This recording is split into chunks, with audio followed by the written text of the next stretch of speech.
Hello, hello, hello!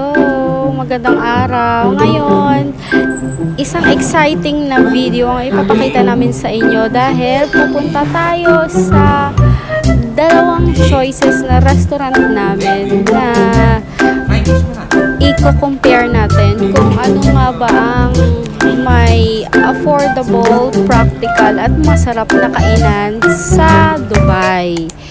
Kaya naman, let's go!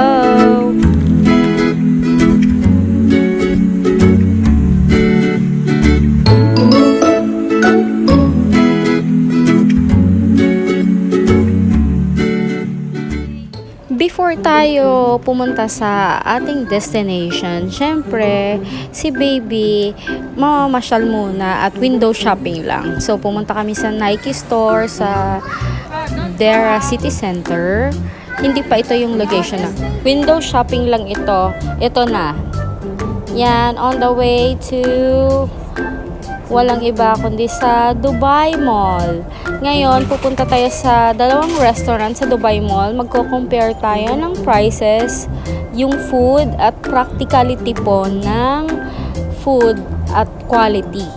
Ayun. So, ito, napakagandang view on the way to Dubai Mall. Kasama namin ang mare namin na si Meme at si Baby, kasama si Habi. Mag-room around lang tayo, then kakain tayo. Check muna natin yung mga prices. Okay? While nasa biyahe pa naman tayo, i-share ko lang sa inyo kung bakit natin i-compare yung dalawang restaurant. Kasi yung isang restaurant is bago sa paningin at magiging panlasa namin. Para siyang steakhouse na parang Tony Romas.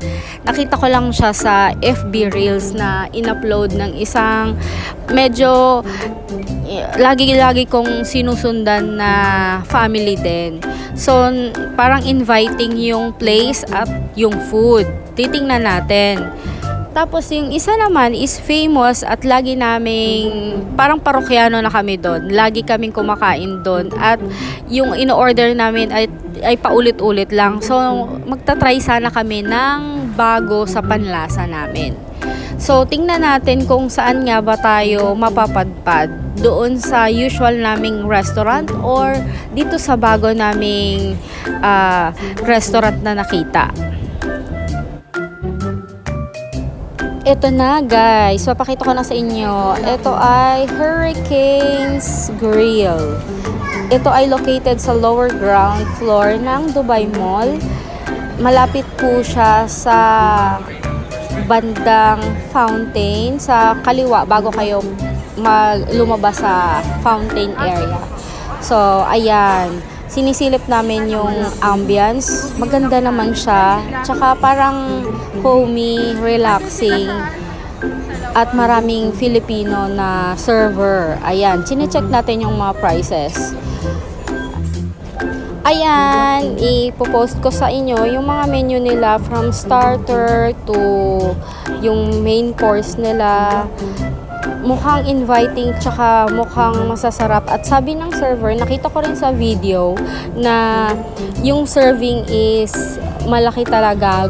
Good for 3 yung isang serving nila. Yung parang meal nila na tinatawag or yung platter.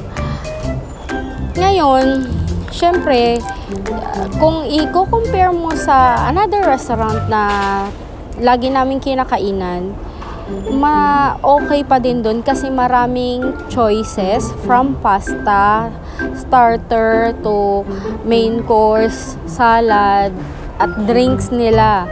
So medyo nag-hesitate kami although nandun na kami sa location, since may choices ka naman na mamili pa.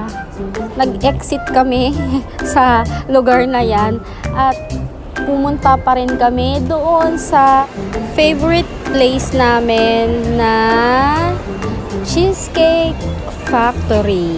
Ayan. Located siya sa ground floor din. Tapos, opposite siya ng Giant Aquarium. Ayan. So, meron ka ng view relaxing pa yung ambience nung Cheesecake Factory. Ayan. Iba naman to. DFC itong video na una naming kinainan. So, ang masasabi ko lang guys, choice nyo pa rin kung ano yung trip ninyong kainin. Pero kami kasi, dun kami sa, hindi kami mahilig ganun ka mag-explore. Kung doon yung masarap na, ang hirap naming bitawan.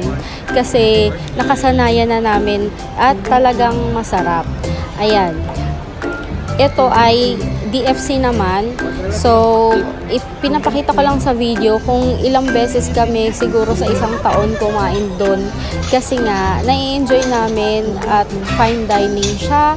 Meron silang complimentary bread na siniserve bago i-serve yung in-order nyo. Yung drinks nila, which is refreshing talaga. So, nahihiyang kami sa food nila. So, ayan guys, yung napili pa rin namin is yung Cheesecake Factory kasi kumpleto siya from starter, lahat na. Ayoko nang i-elaborate. Tsaka yung name itself is yung cheesecake, which is ang sarap ng cheesecake nila. Meron silang iba-ibang flavor. Hindi ko na ilagay dun sa video. Next time, ipopost ko pa rin yan. Ayan. Ayan, ito naman is Dubai Mall. Ayan. So, suggestions ko, may mga in-order kami na lagi naming binabalik-balikan, which is yung pasta na good for 3 person na siya. Yung tinatawag nilang bistro pasta.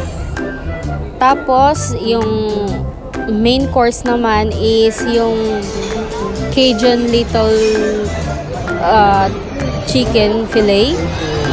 Yun yung main course namin. Tapos may mga dipping siya.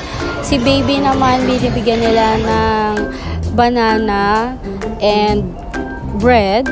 Kaya lahat enjoy. Ayan, pati celebration ni Jaden ng birthday doon namin ginanap. Birthday ni daddy, ni hubby, doon din. Birthday ko, ganun din. So, ang total na namin choice is Cheesecake Factory pa din.